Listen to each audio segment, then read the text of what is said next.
नमस्कार दोस्तों, स्वागत है आपका स्टडी फॉर सिविल सर्विसेज में। यदि स्टडी फॉर सिविल सर्विसेज के छात्र हैं तो ये वाला टेलीग्राम जरूर ज्वाइन करके रखिए। यूट्यूब चैनल में हमारे साथ है तो भी ये वाला टेलीग्राम ज्वाइन करना बहुत ज्यादा जरूरी है। सारे नोटिफिकेशन, सारे अपडेट, सारे मोस्ट इंपोर्टेंट ट्रिक्स, सारा रिवीजन सब कुछ यहाँ पे बताया जाता है। नमस्कार, मैं ओम द्विवेदी और स्वागत है आपका स्टडी फॉर सिविल सर्विसेज में, जिसमें आज हम एसटीक्यू सीरीज के माध्यम से पेपर 3 को डिस्कस करेंगे। और शुरू करने से पहले मैं आपको बता दूं कि स्टडी फॉर सिविल सर्विसेज के कई फ्री और पेड कोर्सेज यूट्यूब और टेलीग्राम पर मौजूद हैं, जिन्हें आप इस लिंक के थ्रू और इन दो नंबर्स पे कॉल करके ज्वाइन कर सकते हैं। हमारा पहला क्वेश्चन जो कि जीएम क्रॉप से रिलेटेड है, पेपर 3 में साइंस वाले पोर्शन से है। और क्वेश्चन है कि GM crops has been the subject of discussion and the controversy since the beginning. Discuss its positive and the negative aspects in the Indian context. GM फसलें प्रारंभ से ही चर्चा का और विवाद का विषय रही हैं। भारतीय परिप्रेक्ष्य में इनके सकारात्मक और नकारात्मक पक्षों पर चर्चा करें। ठीक है, ये इस टॉपिक से रिलेटेड है। तो देखिए, सबसे पहले किस तरह से इस क्वेश्चन को हम अप्रोच करेंगे। तो देखिए, जीएम फसलों की प्रक्रिया का पहले वर्णन करेंगे, उसके बाद पॉइंट वाइज फॉर्म में इसको सकारात्मक यानी पॉजिटिव पॉइंट्स लिखेंगे इसके, और फिर हम इसके नेगेटिव पॉइंट्स लिखेंगे, और फिर लास्ट में भविष्य की ज़रूरतें मतलब फ्यूचरिस्टिक नीड्स के हिसाब से इसको हम समापन कर देंगे इसका। ठीक है, ये अपना कंक्लूजन हो जाएगा, ये अपनी बॉडी हो जाएगी, इंट्रोडक्शन हो जाएगा। ठीक है, स्टार्ट करते हैं। देखिए, सबसे पहले हम इसकी डेफिनेशन बताते हैं कि जेनेटिक इंजीनियरिंग बेसिकली क्या है। तो देखिए, मूलभूत अनुवांशिकी पदार्थों जैसे कि डीएनए और आरएनए में संशोधन जब किया जाता है ना, डीएनए और आरएनए में, तो इस प्रक्रिया को हम जेनेटिक इंजीनियरिंग कहते हैं। और इसके माध्यम से होता क्या है कि जिन जीवों को विकसित किया जाता है उनको क्या कहते हैं हम, जीएमओ यानी जेनेटिकली मॉडिफाइड ऑर्गेनिज्म हो गए हैं। अब आगे बढ़िए। तो अनुवांशिक की संरचना में परिवर्तन या संशोधन के माध्यम से जो विकसित की गई फसलें हैं, ठीक है। अब फसलों के बारे में अगर बोले तो जो फसलों में ये प्रोसेस जब हम लागू करेंगे तो उसको क्या कहेंगे, जीएम क्रॉप। ठीक है, ये हो गया प्रॉपर इंट्रोडक्शन, मतलब किस तरह से बेसिक, फिर उसके आगे, और फिर उसके आगे फाइनली जीएम क्रॉप वाला। मतलब एक क्रॉप जेनेटिकली इंजीनियरिंग तो देखिए कई सारे फील्ड्स में लागू होती है ना, लेकिन अभी हम जीएम क्रॉप्स के बारे में बात कर रहे हैं। आगे बढ़ते हैं। देखिए, अब हम इसके कुछ पॉजिटिव पक्ष पर डिस्कस कर लेते हैं। तो मोर टॉलरेंट क्रॉप्स है ना, ऐसी क्रॉप्स को डेवलप किया जा सकता है जो ज़्यादा टॉलरेट कर सकती हैं टेम्परेचर को, है ना, या रेनफॉल को, इस तरह की बायोटिक स्ट्रेसेस है ना, प्रेशर, टेम्परेचर, ये सब ज़्यादा टॉलरेट कर पाएंगी। उसके अलावा पेस्ट और anti agricultural crops species can be developed. कीट और कृषि रोधी फसलों को डेवलप किया जा सकता है, जैसे कि बीटी कॉटन हो गया, बीटी क्रॉप्स हो गई। ठीक है, अधिक संवर्धित मूल्य वाले, पोषण मूल्य वाली फसलों को भी डेवलप किया जा सकता है, मतलब एनहेंस्ड न्यूट्रिशनल वैल्यूज। तो कैसे, गोल्डन राइस है, जैसे कि मान लीजिए कि आपको विटामिन ए की कमी है तो डीएनए में कुछ चेंजेस करके विटामिन ए की मात्रा को बढ़ाया गया और गोल्डन राइस को उगा सकते हैं, है ना। तो ये इसके फायदे हो गए। इसके अलावा यहाँ तक तो बनने तक था, अब पश्चात बनने के उत्पादन के पश्चात होने वाली जो क्षति हो जाती है, मतलब जैसे एक जगह से दूसरी जगह आप लेके आ रहे हो कुछ चीज़ों को, है ना, तो उसमें टाइम ड्यूरेशन की वजह से ही कुछ क्रॉप्स खराब हो रही हैं। जैसे कि ये एग्जाम्पल में फ्लेवर सेवर टमाटो हो गया, है ना। ये इसमें क्या करते हैं कि जीन ही हटा देते हैं, वो जो पका रहा है उसको तो काफ़ी लंबे समय तक प्रिजर्व किया जा सकता है इसको।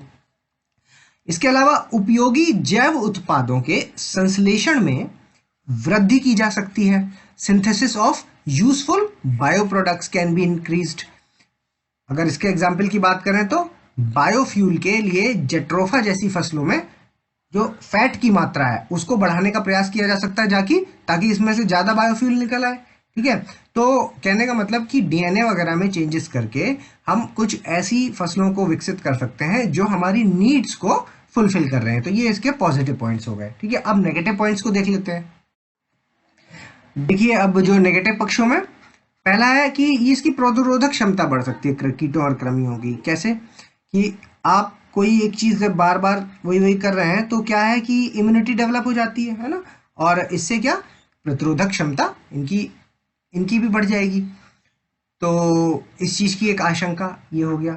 दूसरा, अजैविक कारकों के साथ अनिश्चित व्यवहार की आशंका हो सकती है ना, जिससे कि क्या कि जो साथ में फसलें एक के साथ साथ जो दूसरी फसलें होती हैं कभी कभी मतलब एक साथ में जो मिक्स्ड क्रॉपिंग वाली बात है जो तो समवर्ती फसलों पर इसका प्रभाव पड़ सकता है। ठीक है, हानिकारक के साथ साथ लाभदायक कीट और मतलब जब एग्रीकल्चर को आप डेवलप कर रहे हैं तो इसमें बहुत सारी इंपॉर्टेंट भूमिका होती है कीटों और कृमियों की, है ना। तो जो इंपॉर्टेंट वाले हैं वो खराब को खत्म करने के लिए, पेस्ट को खत्म करने के लिए इंपॉर्टेंट वाले जो जरूरी वाले हैं उनको भी खराब कर लेंगे हम।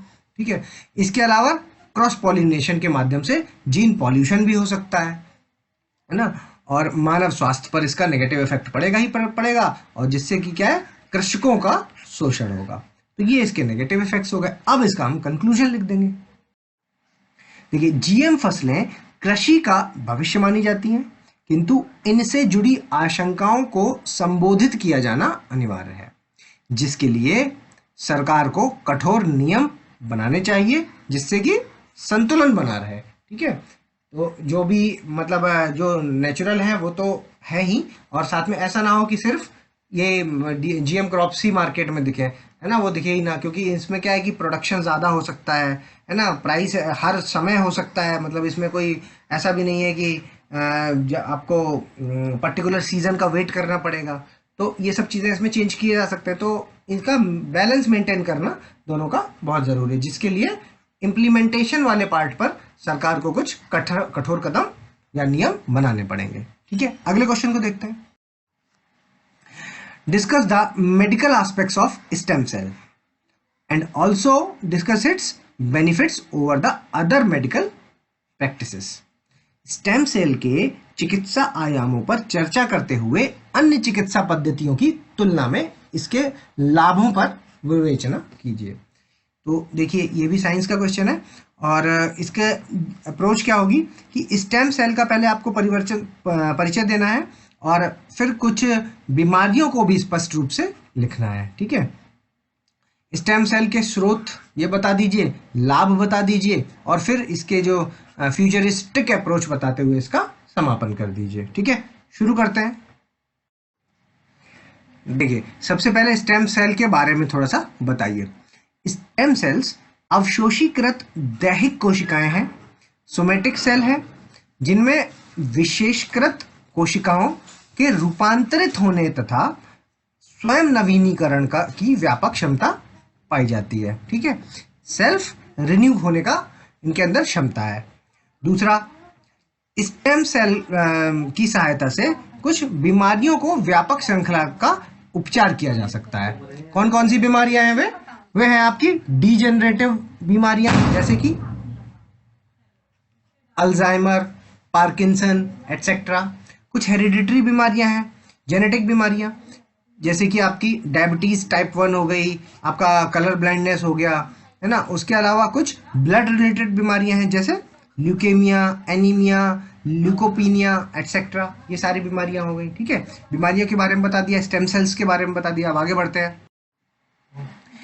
क्षतिग्रस्त अंगों का पुनर्निर्माण, क्षतिग्रस्त कॉर्निया का उपचार, है ना, ये कि क्या क्या कर सकते हैं इसके माध्यम से स्टेम सेल से। मेरुरज्जा का उपचार, क्षतिग्रस्त हृदय का उपचार के संदर्भ में ये स्टेम सेल्स का इंपॉर्टेंट है। देखिए, स्टेम सेल कोशिकाएं हैं जो इनके 3 स्रोत होते हैं। कहाँ से मिलते, कहाँ से है? एक तो ब्लास्टोसिस्ट निषेचन, है ना। ब्लास्टोसिस्ट स्टेज से 4 से 5 दिन के पश्चात की अवस्था में, मतलब जब बच्चा पैदा होता है तब उस वक्त इसको आप 4 से 5 दिन के अंदर अंदर निकाल सकते हैं। शरीर के किसी भी अंग जैसे बोन मैरो, यकृत, हृदय, मस्तिष्क, इन सब चीज़ों से जगहों से आप निकाल सकते हैं इनको। अम्बिलिकल कॉर्ड है जो, उसमें स्टेम कोशिका चिकित्सा के लाभ है।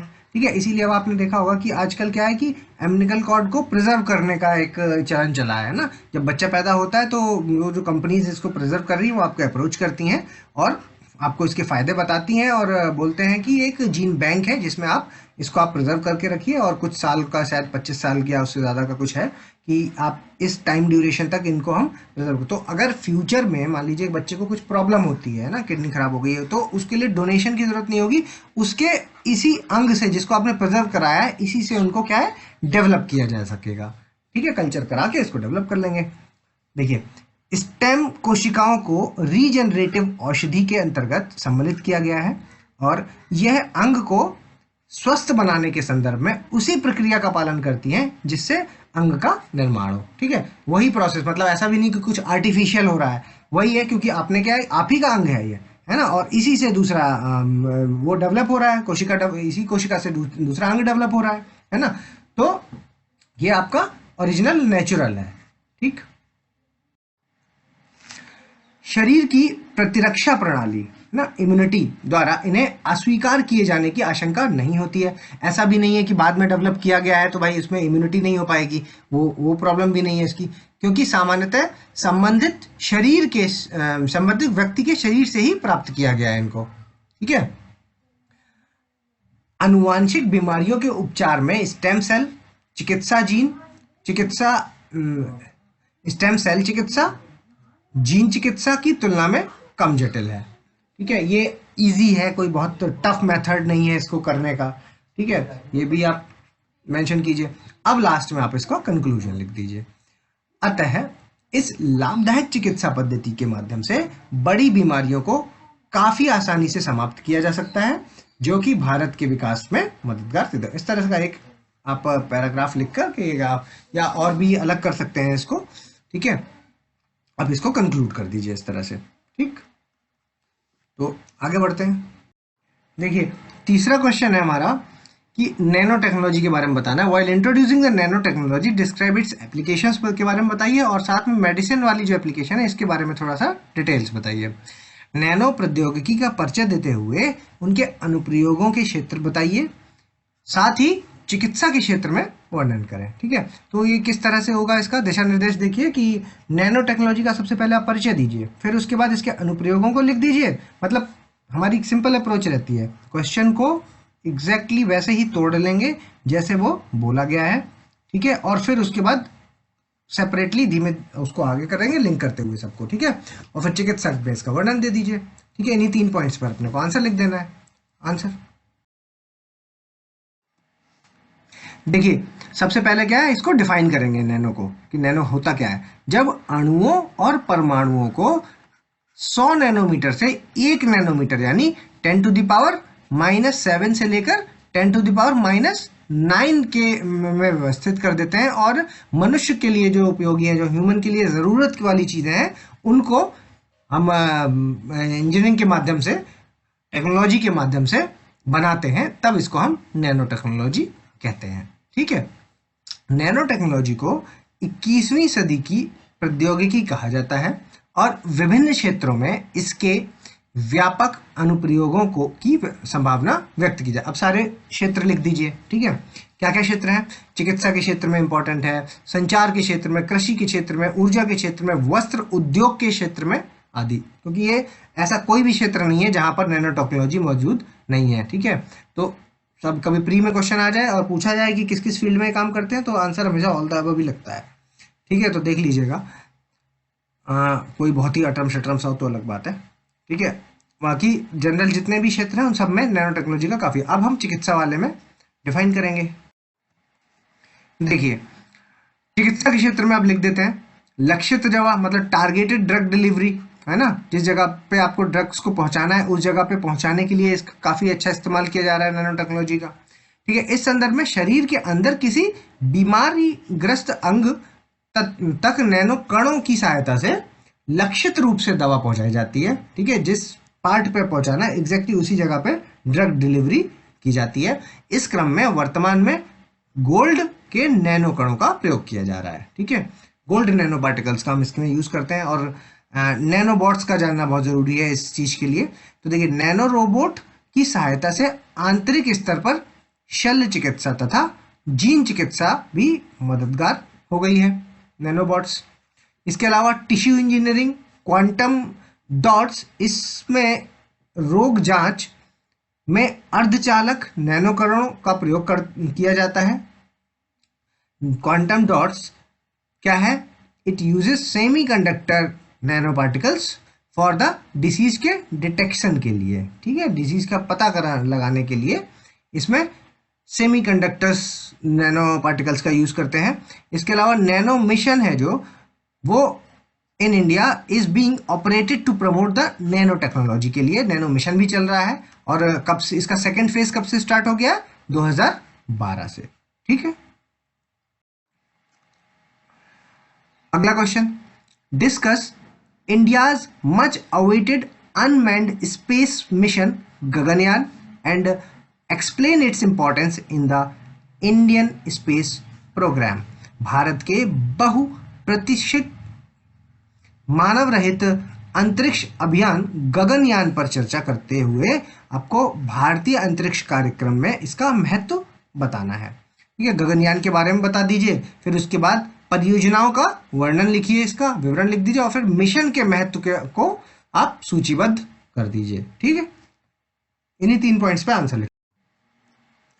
देखिए, गगनयान भारत का प्रस्तावित प्रथम मानव रहित अंतरिक्ष यान है जिसका संचालन 2022 में किया जाएगा। इस पर 2004 से काम चल रहा है और इस अभियान के अंतर्गत 3 उड़ानें प्रस्तावित हैं। एक 2020 तथा 2021 में मानव रहित परीक्षण उड़ानें संचालित की जाएंगी। दूसरा 2022 में मानव रहित उड़ान की जाएगी और 2022 में GSLV मार्क 3 के माध्यम से 3 व्योमनॉट क्या है? ये टर्म है एक आपका, ये जो एस्ट्रोनॉट होते हैं उसी के लिए इंडियन टर्म है व्योमनॉट, के साथ यान को भेजने का प्रस्ताव है।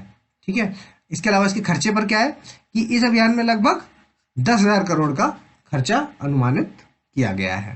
ठीक है, ये आपने इसके बारे में गगनयान से संबंधित सारी चर्चा इंपॉर्टेंट बातें बता दी। अब इसके महत्व के बारे में अपन डिस्कस कर लेते हैं। इंपॉर्टेंस क्या है इसका? मानव रहित अंतरिक्ष यान अंतरिक्ष प्रौद्योगिकी की चरम उपलब्धि में से एक है। मानव ही पहुंच जाए अंतरिक्ष में, है ना, तो उपलब्धि तो है। गगनयान के सफल संचालन के साथ भारत इस उपलब्धि को प्राप्त करने वाला अमेरिका, रूस और चीन के बाद चौथा देश बन जाएगा।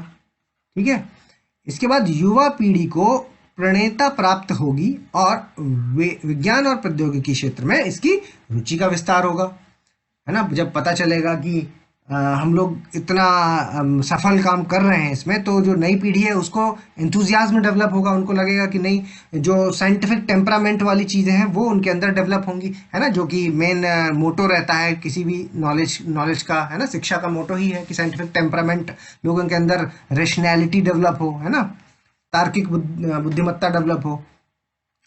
आगे देखते हैं, इसरो ने के अनुसार गगनयान के माध्यम से लगभग 15,000 नए रोजगारों का सृजन होगा, भारत के अंतरिक्ष बाजार का विस्तार होगा। ठीक है, तो इससे क्या क्या फायदे होंगे, ये इसरो ने ऐसा कहा है, तो ये भी आप इसरो वाली बात भी लिख दीजिए। अगला क्वेश्चन, 5वां क्वेश्चन है और ये फूड फोर्टिफिकेशन के ऊपर है। How is food fortification beneficial for fighting malnutrition in India? इस तरह भारत में कुपोषण से लड़ने के लिए फूड फोर्टिफिकेशन लाभदायक है। तो साइंस के 5 क्वेश्चन हो जाएंगे। दिशा निर्देश, फूड फोर्टिफिकेशन के बारे में बताइए, इसके लाभ बताइए और फिर ये किस तरह से कुपोषण में फायदेमंद है, इसके बारे में लिख दीजिए। इन 3 पॉइंट्स पर अपने आंसर को कंक्लूड करते हैं।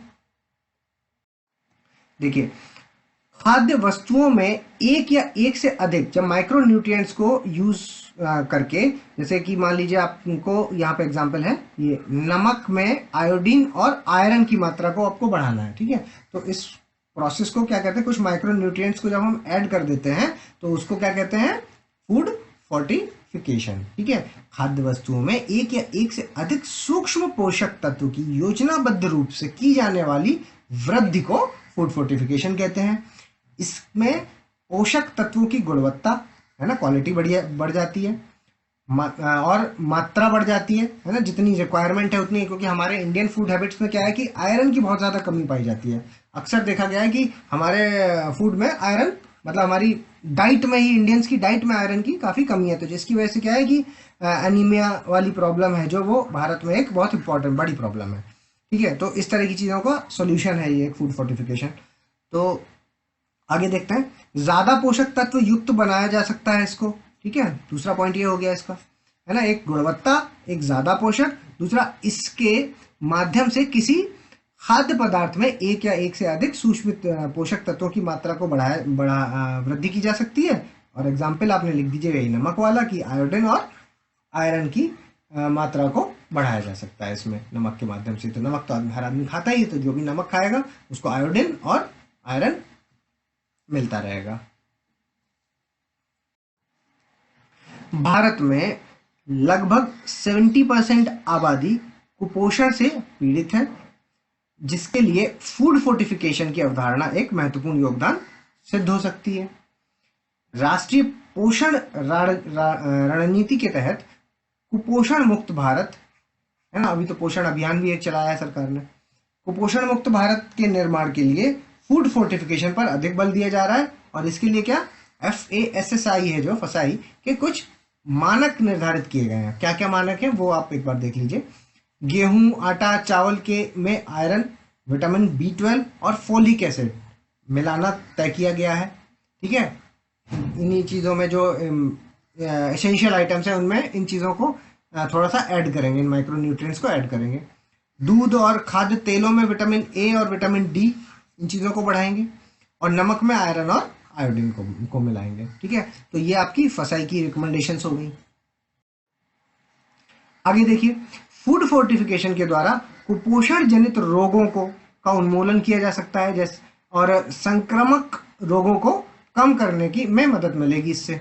ठीक है, भारत में क्या है कि विटामिन D की कमी ज्यादातर भारतीयों में पाई जाती है, जिससे प्रोटीन और फैट का संश्लेषण शरीर में उचित ढंग से नहीं हो पाता। और आदमी को कौन सी बीमारी होगी अगर विटामिन B की कमी है? तो रिकेट्स जैसी बीमारियां जकड़ लेती हैं।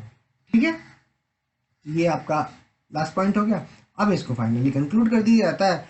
फूड फोर्टिफिकेशन के लाभों को देखते हुए यह अनुमान लगाया जा सकता है कि भारत में ज्यादा दिन कुपोषण जैसी बीमारी नहीं टिकेगी, है ना।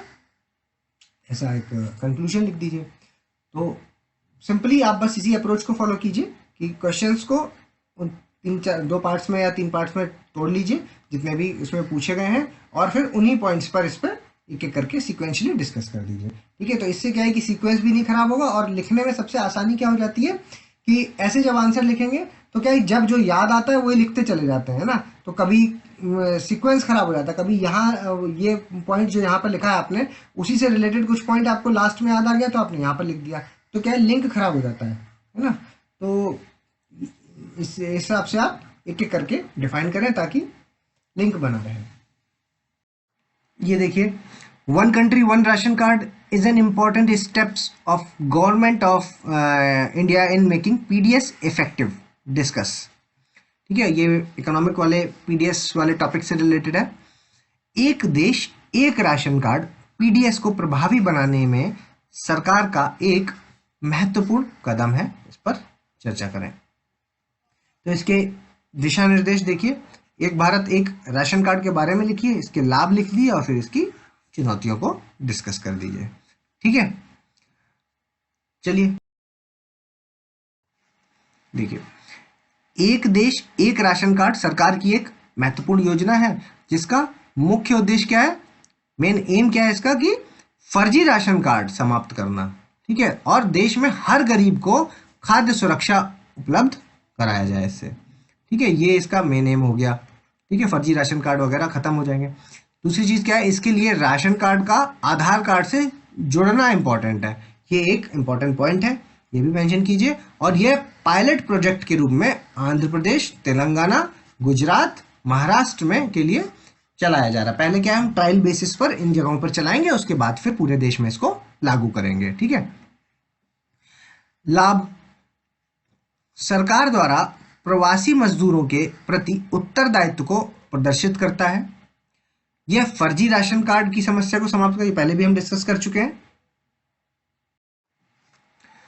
यह मजदूरों की क्रय क्षमता बढ़ाने में मदद करता है ना। अगर उनको ये PDS वाली सुविधा हर जगह मौजूद होगी तो कहीं पर भी वो अपने राशन कार्ड का यूज कर सकते हैं, और यहाँ काम करें, दिल्ली में काम करें या अपने गांव में काम करें।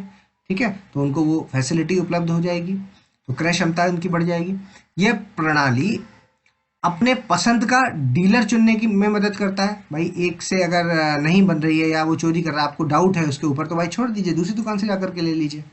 ठीक है, इस कार्यक्रम द्वारा सौदेबाजी की शक्ति लाभार्थी के को प्राप्त हो जाएगी। ठीक है, इससे क्या होगा कि जो बेनिफिशियरी है उसके पास, अभी क्या है कि कोटेदार के पास जाइए तो उनके अलग ही भाव बड़े होते हैं, तो वो चीज़ें हैं जो वो खत्म हो जाएंगी। ठीक है, अब इसमें जो प्रॉब्लम्स हैं वो देख लीजिए। मजदूरों का जो सबसे बड़ा मेजर प्रॉब्लम है कि इनका सही आंकड़ा ही नहीं पता है कि हैं कितने मजदूर। ठीक है, लाभ केवल मौसमी प्रवसन के लिए है, 1 वर्ष से कम के लिए ही है। ठीक है, आप इसमें कुछ पॉइंट्स ऐसे हैं कि जैसे 1 साल से ज़्यादा अगर किसी को हो गया तो ये लाभ नहीं मिलेगा, तो ये इसकी एक बहुत बड़ा डिमेरिट है। ठीक है, यहाँ केवल अनाज प्राप्त होगा, जबकि राज्य क्या करता है, अगर कोई आदमी बाहर है, ठीक है, दिल्ली में रह रहा है, मान लीजिए अपने गांव से काम करने वो दिल्ली मुंबई बड़े शहर में जाता है, ठीक है, तो वहाँ उसको ये वाली फैसिलिटी तो मिल जाएगी। ठीक है, जो यहाँ पर हमने कही कि कहीं पर भी क्रय क्षमता बढ़ जाएगी, है ना, ये तो उसको मिल जाएगी। लेकिन राज्य में अगर वो है तो वो अपने निवासियों के लिए इसके अलावा और भी कई सारे छोटे छोटे प्रोग्राम आते रहते हैं, जिसका उसको ज़्यादा फायदा हो सकता है, तो वो मिस हो जाएगा उससे। ठीक है, तो इस तरह के कल्याणकारी प्रोग्राम जैसे ये चलाता रहता है। ठीक है, तो ये सब मिस हो सकते हैं।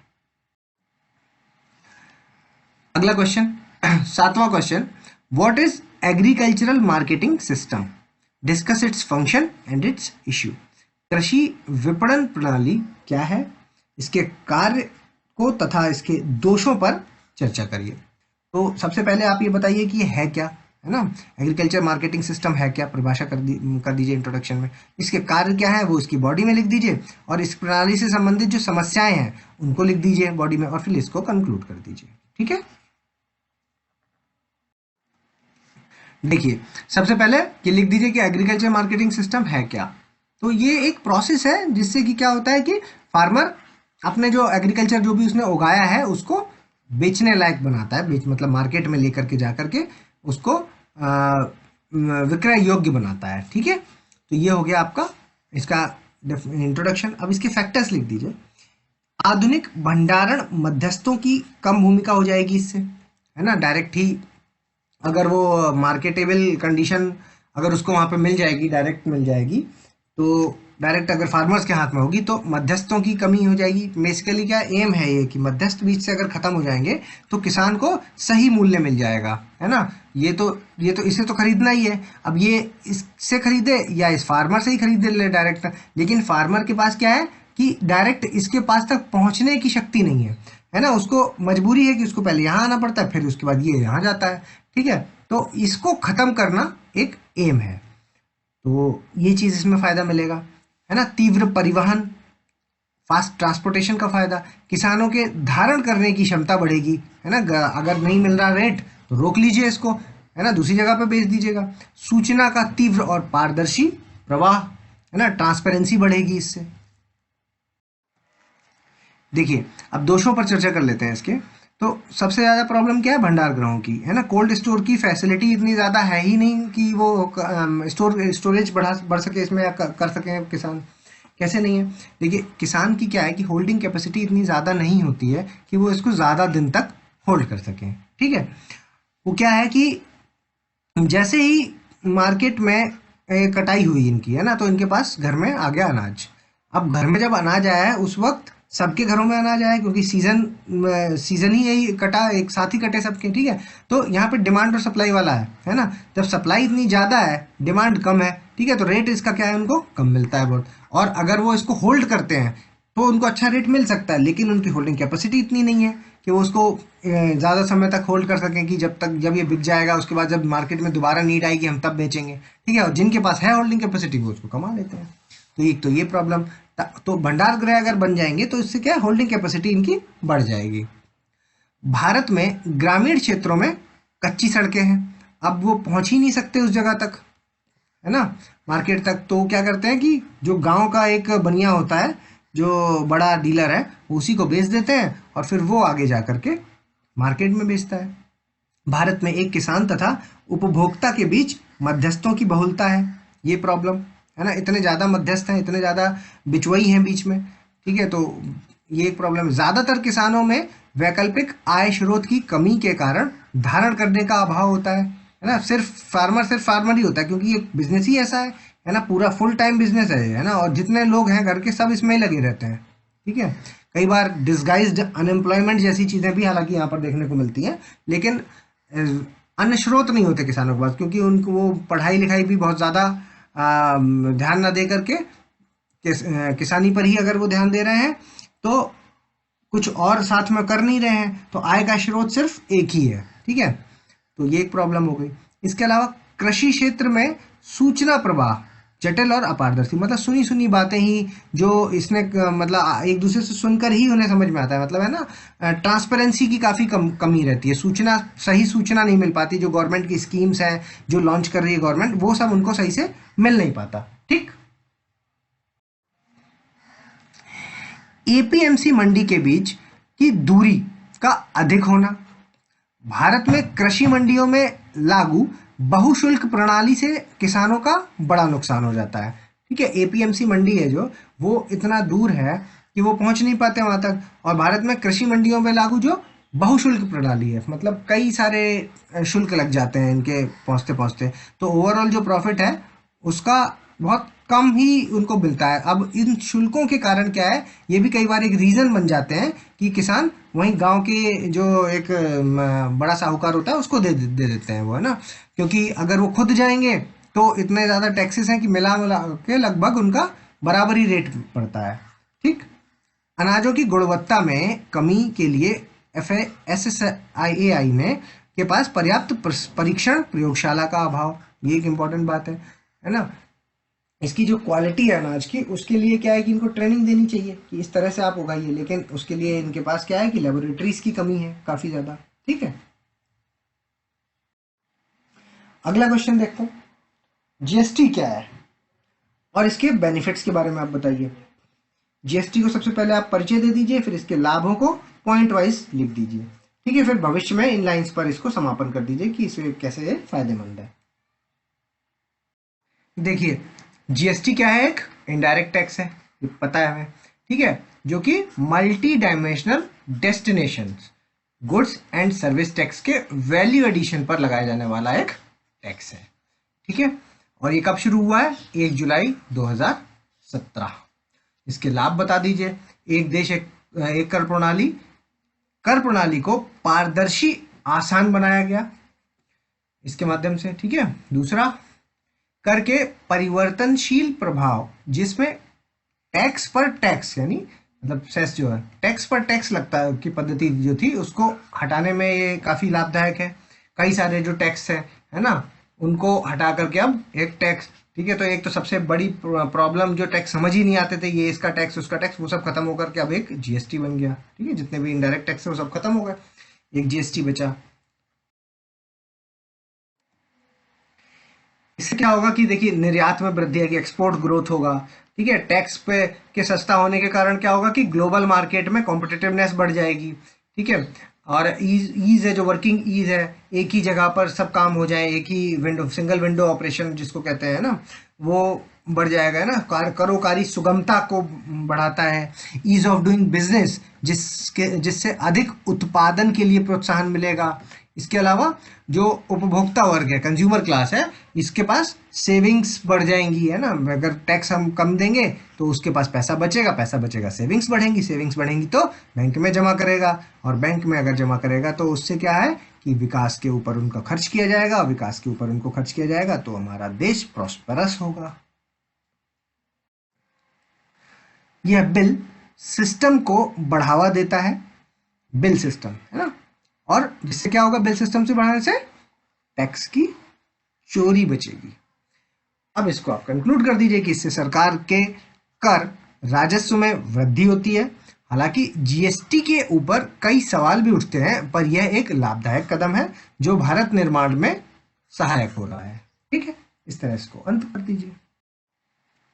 अगला क्वेश्चन देखिए, स्वतंत्रता प्राप्ति की से अब तक भारत सरकार के द्वारा अपनाई गई विशिष्ट योजनाओं में से आपके हिसाब से रोजगार प्रदान करने से संबंधित सबसे प्रभावशाली किन्हीं 2 योजनाओं का विवरण आपको देना है। ठीक है, तो अब अभी तक जितनी भी रोजगार सबसे बड़ी समस्या है भाई, ठीक है, तो उसमें जो 2 हैं उनको जो आपको लगती है मोस्ट इंपॉर्टेंट है। ठीक है, तो उसी तरह से हमने भी 2 यहाँ पर लिखी है। 2 कौन कौन सी, एक तो हमने यहाँ पर प्रधानमंत्री कौशल विकास योजना के बारे में बताया और दूसरा मनरेगा।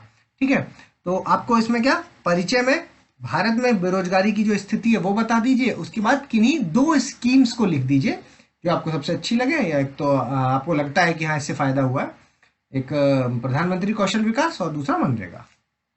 देखिए, भारत में जो एम्प्लॉयमेंट है ये हमेशा से एक बड़ी प्रॉब्लम रही है, ठीक है, तो इसके लिए क्या है कि सेंटर और स्टेट दोनों ही जो गवर्नमेंट्स हैं वो एम्प्लॉयमेंट जनरेशन का काम करती है, ठीक है, और इसके लिए वो अलग अलग योजनाएं भी लगाती हैं। तो कुछ योजनाओं के बारे में बात कर लेते हैं। तो प्रधानमंत्री कौशल विकास योजना के बारे में, यह उद्यमिता मंत्रालय की एक प्रमुख योजना है और इसका उद्देश्य क्या है कि बड़ी संख्या में भारतीय युवाओं को उद्योग संबंधी कौशल प्रशिक्षण प्रदान करना है, ठीक है। इसका शुरुआत कब से हुई थी? 15 जुलाई 2005 को 24 लाख युवाओं को रोजगार प्रदान करने के लिए इसकी शुरुआत की गई थी, ठीक है, कौशल विकास योजना। देखिए, इस योजना का मूल्यांकन करने के बाद 2016 में क्या हुआ कि सेकंड वर्जन इसका लॉन्च किया गया और इसका एम क्या है कि 12,000 करोड़ रुपया खर्च करेंगे और 1 करोड़ लोगों को रोजगार देंगे, ठीक है। तो स्किल डेवलपमेंट मेन पर फोकस किया गया है, जिससे क्या है कि एक बार अगर स्किल डेवलप हो गई तो उससे रिलेटेड, उस स्किल से रिलेटेड कोई भी काम हमेशा के लिए कर सकेंगे युवा, ठीक है। इसके अलावा एक और इसी से ऐसी इंपॉर्टेंट स्कीम है जिसका नाम है मनरेगा, महात्मा गांधी राष्ट्रीय रोजगार गारंटी योजना। इसमें क्या है कि इस योजना का उद्देश्य क्या है, प्रत्येक परिवार जिसके वयस्क सदस्य शारीरिक कार्य करना चाहते हैं को वित्त वर्ष में कम से कम 100 दिन गारंटी शुदा मजदूरी रोजगार प्रदान करके देश के ग्रामीण क्षेत्रों में परिवार की आजीविका सुरक्षा बढ़ाना, ठीक है, ये इसका उद्देश्य हो गया, ठीक है।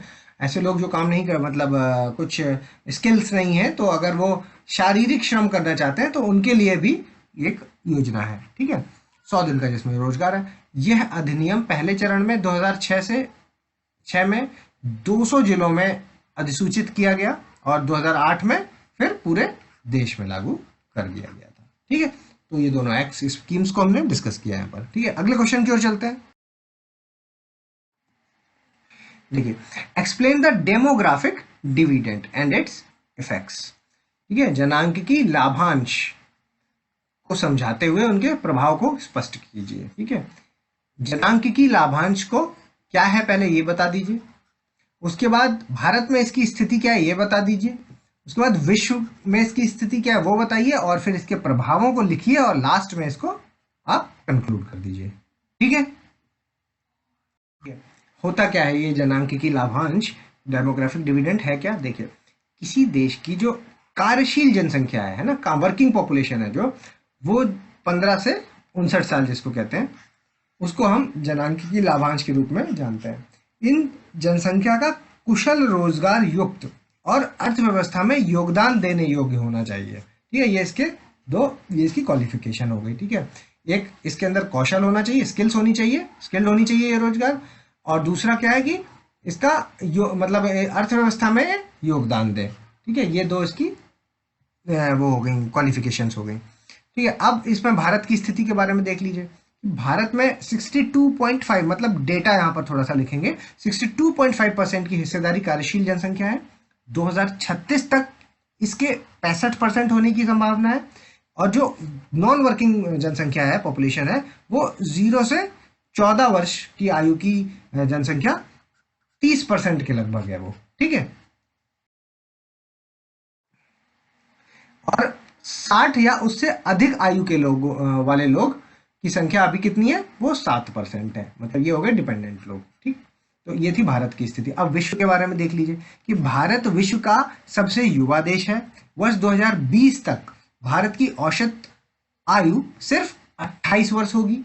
चाइना और अमेरिका है जो, ये 37 वर्ष, पश्चिमी यूरोप में तथा जापान में 45 वर्ष, ठीक है। चाइना और अमेरिका में 37, हमारा इंडिया में 28, और यूरोप में और जापान में कितना? 45, ठीक है। ये विश्व की स्थिति है। अब आप इसके प्रभाव को देख लीजिए। कार्यशील जनसंख्या की वृद्धि होने से श्रमिकों की संख्या में वृद्धि होगी, जिससे देश की आर्थिक समृद्धि में योगदान होगा। 15 से 30 वर्ष तक के लोग नए नए नवाचार में अपना योगदान देते हैं, जिससे देश में समृद्धि होती है। ठीक है, इसके अलावा भारत में ज्यादातर जो युवा हैं वो आईटी की ओर झुकाव रखते हैं, है ना, इंफॉर्मेशन एंड टेक्नोलॉजी, जिससे क्या है थोड़ा सा मतलब ऐसा लगता है कि हाँ अच्छी लाइफ स्टाइल वगैरह जी रहे हैं, तो युवाओं को वो काफ़ी आकर्षित करती है। जिससे क्या है कि एमएनसी को सस्ती लेबर मिल जाती है और एमएनसी की भारत पर निर्भरता बढ़ जाती है। ये पॉजिटिव भी है यहाँ से। ठीक है, इसके अलावा सरकार ने इस विषय पर गंभीरता दिखाते हुए प्रधानमंत्री कौशल विकास योजना, दीनदयाल उपाध्याय ग्रामीण कौशल योजना, राष्ट्रीय अप्रेंटिस प्रोत्साहन योजना, शिल्पकार प्रशिक्षण योजना, skill India, make in India, startup India, इस तरह की कुछ योजनाएं हैं, इनको चलाया है। ठीक है, जिसका उद्देश्य क्या है, कार्यशील जनसंख्या को एक कुशल और रोजगार बनाना, मतलब कौशल, ठीक है, स्किल डेवलप करवाना। ठीक है, क्रिएटिंग स्किल एंड एम्प्लॉयमेंट। अब लास्ट में इसको कंक्लूड कीजिए कि कहा जा सकता है कि जनांकिकी लाभांश के द्वारा जल्द ही भारत बढ़ती हुई जनसंख्या से विकसित जनसंख्या में तब्दील हो जाएगा। ठीक है, अभी भारत क्या है, एक डेवलपिंग से आगे बढ़ चुका है और डेवलप्ड अभी नहीं बना है ना, अभी है हम इमर्जिंग स्टेट पे। ठीक है, बढ़ती हुई जनसंख्या है हम और डेवलप्ड की ओर जा रहे हैं। अगला क्वेश्चन देखिए, describe the river link project and discuss it's challenge.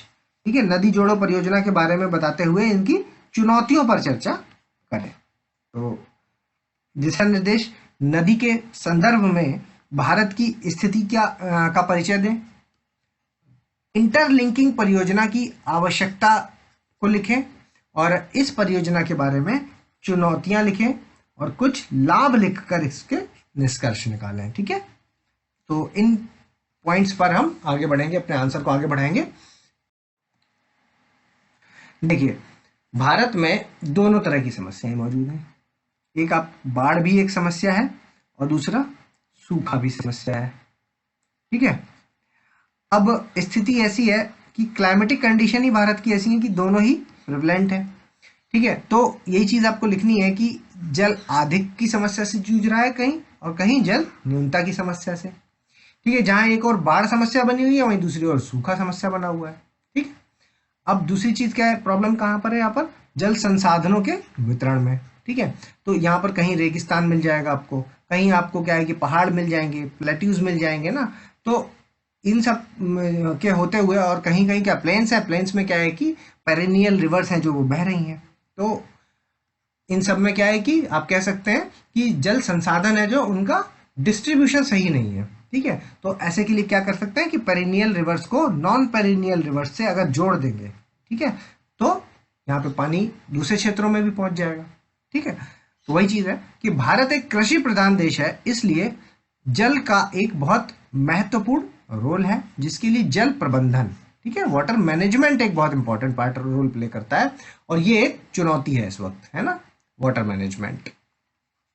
तो इसका सॉल्यूशन क्या है, नदी जोड़ो परियोजना, जो कि एक सिविल इंजीनियरिंग की महत्वाकांक्षी परियोजना है, जो हिमालय प्रायद्वीपीय तथा अंतरराज्य नदियों को संयोजक नहरों और जलाशयों के द्वारा आपस में जोड़कर जल संसाधनों में के अनुकूलतम उपयोग करने के लिए सुनिश्चित करेगी। ठीक है, अब इसकी कुछ चुनौतियां लिख देते हैं। सबसे बड़ी चुनौती लागत, जो कि भारत के बजट का, इसके जो ये जो प्रोजेक्ट है, इसका जो बजट का जो एस्टिमेशन है वो कितना है, टोटल बजट का 1/4 हिस्सा आ जाएगा इसमें। ठीक है, क्रियान्वयन के समय जैव विविधता के क्षति होने से अव्यवस्था फैल सकती है।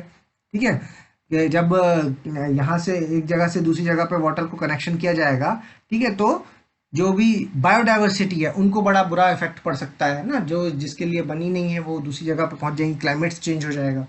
बड़े स्तर पर विस्थापन होने की आशंका है ना, डिपेंडेंसी है जो लोगों की वो चेंज हो जाएगी। ठीक है, जो नदियां हैं, जो यहाँ मान लीजिए कि यूपी में एक नदी बह रही है, उसको आपने उसके पानी को डाइवर्ट करके दूसरी जगह पे पहुंचा दिया, अब क्या है कि यहाँ पर पानी कम हो गया, अब जिसकी वजह से यहाँ पर क्या है कि सेटलमेंट हुआ था, ठीक है, उनका रोजगार इसी से चल रहा था, तो वो चेंज हो जाएगा, ठीक है, पुनर्वास संबंधी चुनौतियां बढ़ जाएंगी, ठीक है।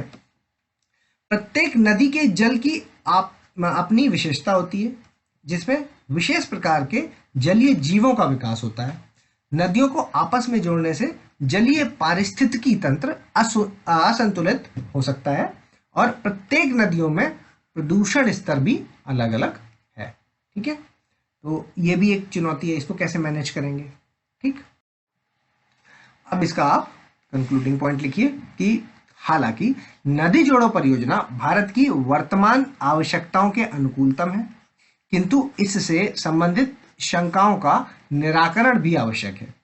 माननीय उच्चतम न्यायालय सुप्रीम कोर्ट ने भी इस परियोजना के क्रियान्वयन में निर्देश दिए हैं, जिनको पालन करते हुए विकास की ओर कदम बढ़ाना है, ठीक है। ये इसका कंक्लूजन हो गया। आगे चलते हैं। अगला क्वेश्चन है कि discussing the factors of environmental pollution and suggest ways to reduce it. पर्यावरण प्रदूषण के कारकों पर चर्चा करते हुए उसको कम करने के उपाय बताइए। तो इसके दिशा निर्देश देख लीजिए। पहले पर्यावरण प्रदूषण के बारे में संक्षेप में लिख दीजिए।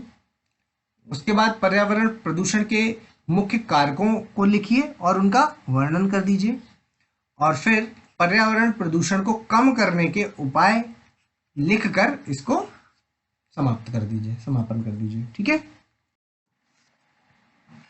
विज्ञान के विकास के साथ आपका प्रदूषण का जन्म होता है और मानव और जीव जंतुओं के लिए एक अभिशाप बन गया है, जो आधुनिक और तकनीकी रूप से उन्नत समाज में तेजी से बढ़ रहा है, ठीक है। पर्यावरण प्रदूषण के कारक देख लीजिए। जनसंख्या, औद्योगिकरण, नगरीकरण, आधुनिक प्रौद्योगिकी, ठीक है, ये 4 इसके फैक्टर्स हो जाएंगे। तो अब जनसंख्या के बारे में बात करें तो बढ़ती जनसंख्या पर्यावरण प्रदूषण का सबसे बड़ा कारण है, जिससे क्या हुआ है कि सीधे तौर पर पर्यावरण प्रदूषित होता है। प्रकृति के सीमित संसाधन हैं जो कि दिनों दिन खत्म हो रहे हैं और जिनका परिणाम घातक हो सकता है। औद्योगिकरण के बारे में देख लीजिए कि मानव ने अपने विकास के लिए कई उद्योगों का विकास किया, जिससे अनेक प्रकार के प्रत्यक्ष और अप्रत्यक्ष समस्याएं बढ़ गई हैं। कच्चे माल की आपूर्ति के लिए प्राकृतिक संसाधनों का दोहन, जिसके तहत वनों की कटाई हो रही है, खनिजों का उत्खनन, खेती योग्य भूमि का ह्रास और भूमिगत जल का अत्यधिक निष्कासन, ठीक है। ये इसकी कुछ प्रॉब्लम्स हैं औद्योगिकीकरण की वजह से जो डेवलप हुई हैं, ठीक है। ये आपको इस तरह लिख देना है। उसके बाद आपका अर्बनाइजेशन पर का क्या इफेक्ट है इस पर। नगरीय जनसंख्या में विस्फोट के कारण, मतलब बहुत सारी जो नगरीय जनसंख्या हो गई है, इससे क्या हुआ है कि भवनों, सड़कों, कारखानों की संख्या, नगरों में अपशिष्ट पदार्थों आदि की में वृद्धि हो गई है, जिससे पोल्यूशन मात्रा बढ़ गई है। लोग ज्यादा आ गए, अर्बनाइजेशन ज्यादा हो गया। अर्बनाइजेशन ज्यादा होने से क्या है कि डेवलपमेंटल कार्य ज्यादा किए जाने लगे, और कार्य जो आउटर में होते थे वो अब शहर के अंदर ही किए जाने लगे, ठीक है। तो इससे क्या हुआ कि प्रदूषण बढ़ गया है। अब आप आधुनिक प्रौद्योगिकी के बारे में देख लीजिए। आधुनिक प्रौद्योगिकी के कारण प्राकृतिक संसाधनों का तीव्र गति से दोहन किया जा रहा है, जिससे मानव का भौतिक स्तर तो बढ़ रहा है, परंतु संसाधनों की कमी आती जा रही है और पर्यावरण प्रदूषित होता जा रहा है, ठीक है। ये टेक्नोलॉजी की समस्या, ठीक है। अब कंक्लूजन में लिखिए आप, पर्यावरण प्रदूषण को कम करने के उपाय, पर्यावरण शिक्षा को अनिवार्य बनाना, वनों की कटाई पर प्रतिबंध लगाना, प्लास्टिक बैगों पर प्रतिबंध लगाना, जैविक उर्वरकों का प्रयोग करना, वृक्षारोपण कार्यक्रम को बढ़ाना, लोक व्यवस्था कार्यक्रम को प्रोत्साहन देना आदि है, ठीक है। इस तरह के ये जो पॉइंट्स हैं, इससे आप इसको कंक्लूड कर दीजिए, ठीक। अगला question, clarify disaster risk and describe the factors to mitigate their impact. आपदा जोखिम का वर्गीकरण करें और उनके प्रभावों को कम करने के कारकों को बताएं। तो दिशा निर्देश देखिए कि आपदा का सबसे पहले परिचय दीजिए कि आपदा क्या है जी, आपदा का वर्गीकरण लिखिए फिर, और फिर आपदा न्यूनीकरण के प्रभाव लिख दीजिए, और फिर लास्ट में इसको कंक्लूड कर दीजिए। ठीक है। वे सभी संकट जिनसे जन जीवन और संपदा को हानि पहुंच रही है, वे सब क्या कहलाते हैं? आपदा। ठीक है, इसका आप वर्गीकरण कर दीजिए, क्वेश्चन की डिमांड के हिसाब से ही चलेंगे। सबसे पहले आकस्मिक संकट, ठीक है, भूकंप, सुनामी, ज्वालामुखी, विस्फोट, भूस्खलन, बाढ़, चक्रवात, हिमस्खलन, मेघ विस्फोट आदि, ये हो गए, ये अचानक से आने वाले हो गए। उसके बाद वो वाले लिख दीजिए जो लंबे समय में होते हैं, सूखा, अकाल, मरुस्थलीकरण। ठीक है, महामारी भी एक संकट है, एक व्यक्ति से दूसरे में होने वाला रोग। ठीक है, ये हो गए। औद्योगिक दुर्घटनाएं, विस्फोट हो गया, रासायनिक रिसाव होते हैं, ये सब हो गए, इनका आपने वर्गीकरण कर दिया। अब उसके बाद आपदा प्रभाव को कम करने के कारक, प्रभाव को कम कैसे करेंगे? आपदा के दुष्प्रभाव को कम करने के लिए प्रमुख कार्य नीतियां बनाना है। क्या क्या? समुदाय के आधार पर दुष्प्रभाव को कम करिए, चेतावनी दीजिए, है ना, कि आपदा अगर आ रही है तो पहले मतलब अगर ऐसा सिस्टम डेवलप करिए कि जिससे आप वहां पर क्या रिहेबिलिटेट करा सकें बेसिकली, है ना, चेतावनी दीजिए। उसके बाद स्थानीय हालात के अनुसार उनके विशिष्ट रूप का जायजा लेना, और प्रभावित होने वाले जो क्षेत्र हैं उन्हें उनमें पहले से तैयारी रहनी चाहिए, है ना, कि यहाँ पर अगर मतलब जैसे कुछ एरिया है जहाँ हमेशा बार बार बाढ़ आती रहती है, ठीक है, तो उनके लिए कि अगर जब भी ऐसी स्थिति आए तो परमानेंटली एक सेटलमेंट इस तरह का किया जाए, क्योंकि उनकी वहां से जीविका जुड़ी है, तो लोग वहां पर सेटल तो होंगे, लेकिन बाढ़ के बाद फिर जब उनका रिहेबिलिटेशन होता है तो उसकी परमानेंट व्यवस्था होनी चाहिए। तो कंक्लूड कर दीजिए कि कह सकते हैं कि सभी आपदाओं के अपने अपने विशिष्ट प्रभाव होते हैं। दुष्प्रभावों को कम करने की कार्यनीतियां इन प्रभावों को कम कर सकती हैं, जिसके लिए पहले से तैयारियां करनी होंगी और आने वाले समय में जनजीवन को सुरक्षित करना होगा। ठीक है, इस तरह से इसको एक कंक्लूडिंग फैक्टर्स देते हुए आप खत्म कर दीजिए इस आंसर को। अगला क्वेश्चन देखिए, कमेंट ऑन कार्बन साइकिल और नाइट्रोजन साइकिल। तो डायरेक्ट क्वेश्चन है, कार्बन साइकिल के बारे में लिख दीजिए, नाइट्रोजन साइकिल के बारे में लिख दीजिए। ठीक है, कार्बन, नाइट्रोजन, और फिर लास्ट में इसको कंक्लूड कर दीजिए। कार्बन साइकिल के बारे में देख लीजिए। जैवमंडल में क्या है कि कार्बन के विभिन्न प्रकार के जटिल मिश्रण है, जो यौगिकों का जटिल मिश्रण इसका उपस्थित है। यह यौगिक लगातार संगठित, विघटित और परिवर्तित होते रहते हैं, है ना, कॉम्प्लेक्स मिक्सचर है जो अलग तरह के कार्बन कंपाउंड्स का, वो बायोस्फीयर में आपके एग्जिस्ट करता है। ठीक है, और ये जो कंपाउंड्स हैं ये कॉन्स्टेंटली ऑर्गेनाइज्ड, डिकम्पोज्ड और ट्रांसफॉर्म हो रहे हैं। वास्तव में सभी कार्बनिक यौगिक प्रकाश संश्लेषण की प्रक्रिया द्वारा निर्मित है ना, सारे ही ऑर्गेनिक मैटर है जो वो फोटोसिंथेसिस का जो प्रोसेस है इसके द्वारा ही निर्मित है। Carbon dioxide obtained by oxidation of carbon is converted into complex carbohydrate by photosynthesis and provide energy to the body through food and is released at the same time by the process of breathing।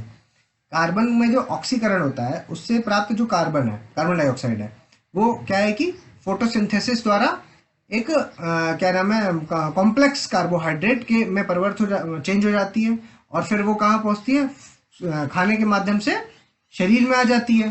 ठीक है, और सांस लेने के माध्यम से क्या होता है, वापस से पहुंच जाती है एनवायरनमेंट में। इसी प्रकार कार्बन का चक्र चलता रहता है। ठीक है, तो ये एक कार्बन साइकिल हो गई आपकी। अब देखिए नाइट्रोजन साइकिल के बारे में थोड़ा सा देख लेते हैं।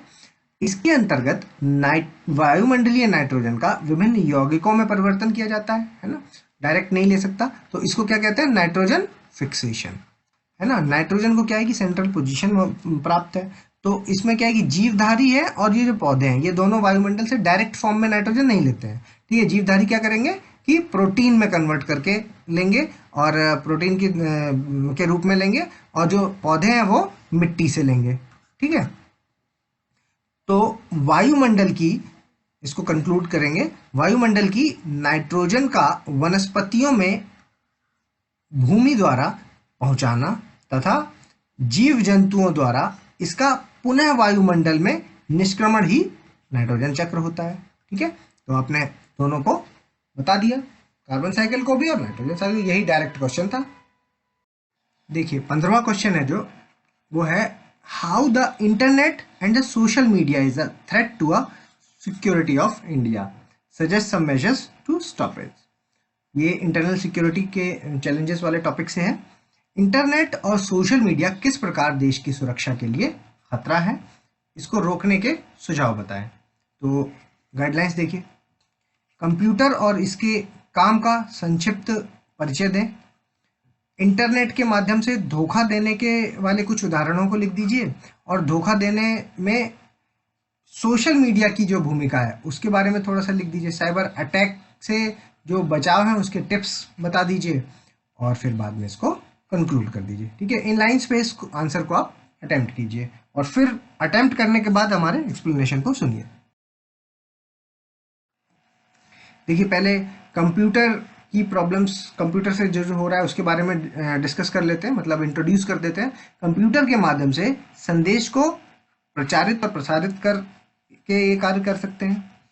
कंप्यूटर के माध्यम से गलत सूचनाओं को भेजकर उनकी व्यक्तिगत जानकारियों का पता लगाकर बड़े बड़े अपराधों को, आपराधिक घटनाओं का अंजाम दिया जा सकता है। कैसे कि अभी क्या है कि भारत में कंप्यूटर लिटरेसी है जो वो इतनी ज़्यादा डेवलप नहीं है। ठीक है, तो जो नई पीढ़ी के जो लोग हैं वो तो चलिए इन चीज़ों से काफ़ी कुछ वाकिफ़ है, काफ़ी कुछ समझ लेते हैं, लेकिन जनरली अभी क्या है, जो टारगेट है वो है 50+ वाला। ठीक है, उनके पास क्या है, कंप्यूटर लिटरेसी इतनी ज़्यादा ना होने के कारण उनको जल्दी फंसाया जाता है। तो अभी क्या, जैसे कि क्या है कि अकाउंट है जो आपका सैलरी अकाउंट या आपका बैंक अकाउंट है जो, वो ईमेल आईडी से भी अटैच है। ठीक है, कई बार क्या है कि ओटीपी है जो वो उसमें भी आता है, तो ये लोग क्या करेंगे कि इसको हैक कर लेंगे। ठीक है, और ओटीपी आपका निकाल लिया वहाँ से, यहाँ सिर्फ आपसे बात की गई है, आपसे 4 डिजिट मांगी, आपने बोल दिया कि बैंकिंग वाले बोल रहे हैं हम, आपने 4 डिजिट बताई और आपके साथ फ्रॉड हो जाता है। और ये बहुत ही आम बात है, सभी लोग परिचित हैं इन सब चीज़ों से, है ना। फ्रॉड जो कंप्यूटर्स और इलेक्ट्रॉनिक के माध्यम से जो फ्रॉड हो रहे हैं मोबाइल्स वगैरह से, है ना, जामताड़ा पूरी सीरीज ही बनी थी इस पर।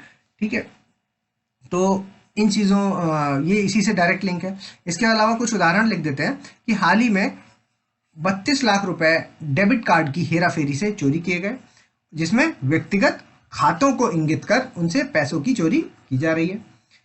दूसरा, आर्मी की गोपनीय फाइलों और दस्तावेजों को भी चुराने की घटनाएं सामने आई थी। अक्सर धोखेबाज बैंकों के नाम से फोन करते हैं और आपके ईमेल और फोन नंबर की जानकारी लेकर इस तरह की घटनाओं को अंजाम देते हैं। ठीक है, अक्सर आपके पास फोन आते रहते हैं कि हम फलानी बैंक से बोल रहे हैं, ऐसे ऐसे आप 4 डिजिट्स हैं और ये हम बताएंगे, आगे की 4 डिजिट आप बता दीजिएगा। जबकि आप जब भी देखेंगे तो लास्ट की 4 तो पहले से ही ओपन होती हैं, तो वही 4 बोलते हैं, लेकिन हमें ये बात जानकारी ना हो के अभाव की वजह से इस तरह के फ्रॉड्स हो जाते हैं। ठीक है, तो भारत में जामताड़ा जो साइबर चोरी के लिए प्रसिद्ध माना जाता है। ठीक है, आदि और भी उदाहरण जो भी आपके दिमाग में है वो सब आप लिख सकते हैं। अब सोशल मीडिया वाले देख लेते हैं। सोशल मीडिया की भूमिका इसमें क्या है, सोशल मीडिया के माध्यम से लोगों को जाति, धर्म, संप्रदाय के नाम पर भड़काने का कार्य किया जाता है ना। इसमें कई बार आप देखते हैं कि एक फेक मैसेज चलता है। ठीक है, और वो पता ही नहीं चलता, जो रियल घटना चल रही है उसी से रिलेट कर देते हैं और कट करके आधा जो शायद इंडिया का है भी नहीं, है ना, उसको उसे वीडियो को जोड़ देंगे और ऐसा वीडियो प्रसारित कर देंगे पूरे में। जैसे कि अभी जब बाबरी मस्जिद वाला केस चल रहा था तो इस तरह के कई सारे वीडियो सामने आए कि किस तरह से, जबकि बाद में पता चला कि वो भारत का था ही नहीं, वो केस है ना, किसी और मुस्लिम कंट्री का केस था। तो इस तरह की चीज़ें सोशल मीडिया में क्या है, बहुत जल्दी आक्रोश पकड़ लेती हैं, है ना। अभी ये जो शाहीन बाग वाला इशू था उसमें भी इस तरह की घटनाएं सामने आई। तो हमेशा इस तरह के मैसेज, भड़काऊ मैसेज चलते रहते हैं। तो सोशल मीडिया यहाँ पर काफ़ी नेगेटिव रोल प्ले करता है।